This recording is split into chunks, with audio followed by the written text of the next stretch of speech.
होकर के मिलता है। अब ये आशीर्वाद सब ऋषियों ने दिया, तो दर्शन तो उस समय हो गए थे जटायु को जब प्रभु जी ने अवतार लिया था।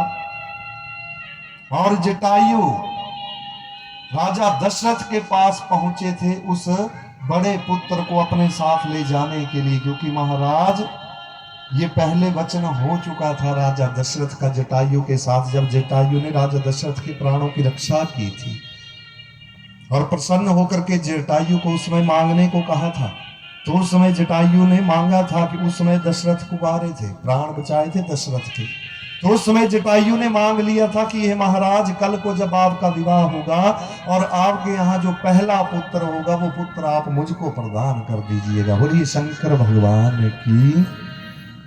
जो भक्तजनों उसमें बिना सोचे समझे दशरथ जी ने भी वचन दे दिया था। और जब पुत्रों की प्राप्ति हुई, जो जटायु पहुंच गए महाराज राम को लेने के लिए, तो उस समय महाराज कुछ क्षणों के लिए देखिए राजा दशरथ ने जटायु को पहचानने से भी इनकार कर दिया था।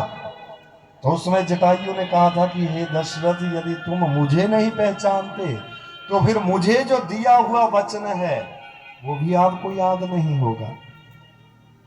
और उस समय महाराज जो राजा दशरथ के कुल की रीत थी उसका स्मरण करवाया था जटायु ने कि हे महाराज, एक कागज, एक कलम और एक कशी फावड़ा मंगवाओ। कलम से कागज के ऊपर केवल 2 लाइनें लिखो और उन 2 लाइनों को लिख करके भूमि में गड्ढा खोद करके उस कागज को उस गड्ढे में डाल करके ऊपर से मिट्टी डाल दो, क्योंकि आज के उपरांत तुम्हारे कुल में आगे चल करके कोई ऐसा ना कहे जो तुमने मुझे वचन देते समय कहा था। बोलिए शंकर भगवान की। तो भाई जनों, कौन सी लाइनें बोलो? रामायण की बड़ी 2 प्रसिद्ध लाइनें कौन सी? जोर से बोलो।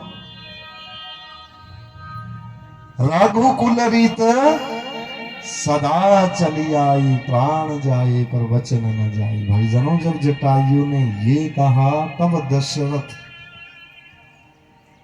जो पुत्र मोह में पड़ करके जटायु को पहचानने से इनकार कर दिया था, तब उनको आभास हुआ, अरे हमारे कुल की क्या रीत है और मैं क्या करने जा रहा हूं।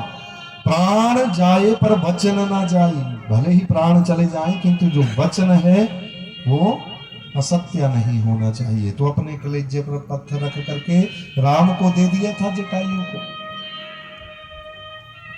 और जब जटायु अपने पंजों में पकड़ करके भगवान को ले जाने लगे तो भगवान ने लीला कर अपने वजन को बढ़ाया। भगवान जटायु के पंजों से छूटे और नीचे गिरे। उस समय जटायु को आभास हुआ कि मैंने कितनी बड़ी गलती कर दी। मैं ठहरा एक पक्षी, मैं राम को साथ तो ले आया किंतु मेरे बस की बात नहीं है इनका पालन पोषण करना। अरे मैं इनको थोड़े से समय के लिए भी नहीं संभाल पाया, मेरे पंजों से ये छूट गए, क्योंकि मन मोहित हो गया।